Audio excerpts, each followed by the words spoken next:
on the Russia investigation. Listen, his press credentials were revoked. And, you know, they need to reprimand this guy who just could not just shut his mouth. President said, you're done, next, and then manhandled a female that was trying to take the mic, you know, the handheld mic, to give it to somebody else that could, you know, ask a question. Acosta, Mr. President, I want to challenge you on the statements that you made at the tail end of the campaign in the midterms that this caravan was an invasion. Trump, I consider it to be an invasion. Acosta, as you know, Mr. President, the caravan was not an invasion. It's a group of migrants moving up from Central America towards the border. Check what he says, towards the border with the U.S. And why did you characterize it as such? Trump, because I consider it an invasion. You and I have a difference of opinions. Pat paused the video. I'm watching this on the Blaze, and Pat, if you've listened to the show, it's kind of funny, just laughing hysterically. Dana Perino, quickly here, says Jim Acosta's colleagues are frustrated with his anti-Trump antics. And she's an insider. She knows this. She's been in media for a long, long time. She was the press secretary.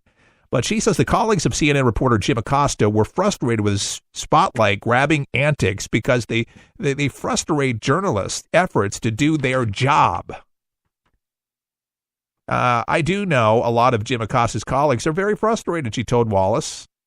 They, of course, defend his right to ask the question, she explained, but, you know, when he gets in the way of everyone being able to actually do their job and fulfill that mission, I think it's a problem. In another part of the segment, he said that Acosta was not furthering the cause of journalism with his actions. You know, the White House press corps' mission is to cover the White House, to basically chronicle the presidency, to explain the White House decision in decision-making, she explained. Arguing with the president doesn't get you there, and the president's been quite willing to take lots of questions from these reporters, she points out. Wallace agreed with the characterization, saying that he thought Acosta embarrassed himself. I think so. I think she points it out correctly. I think most intelligent people really see it that way. And with this whole migrant deal, which is very, very interesting, the caravan numbering, what, now 6,000, spent one more night in Mexico City before continuing on. And in a statement issued by the joint DHS and DOJ, the administration said migrants will not be allowed to enter the U.S. illegally to file asylum claims, which is now the vast majority of the roughly 150,000 Central American families and children entering the U.S. last fiscal year. They're just asking it to do the right way in the right port of calls. You know, where to enter, where to go through. That's all that the president's been asking, but yet the left, they're turning it around. CNN's turning it around, trying to say, oh, it's not an invasion, it's anti-immigrant.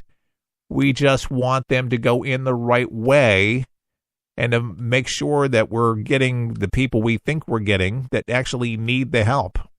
We're a nation of immigrants. My goodness, we all came pretty much what we all did.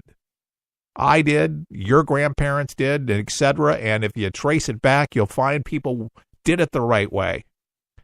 Do people have it rough in other places? Absolutely. Does Neil Diamond say to come to America today? People come into our country every single day, and we welcome them. It's just the process. And if people can just keep that and understand that, and it's very interesting, if they want to pick up the phone and call the police because somebody's breaking the law, and a police officer doesn't show up to help them, they would be held to pay. They would expect somebody to be able to have that day in court, where they'd be able to explain themselves or get the justice that they believe that they deserve.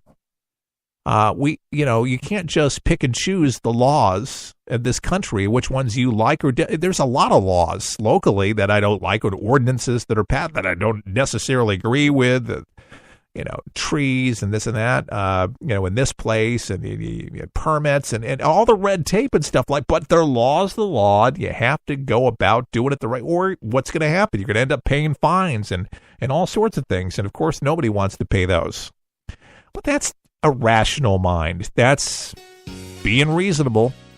And that's just me. Mr. Common Sense. That's what I've been called. And, you're not cool if you point out these things to liberals, because apparently the law doesn't apply to them.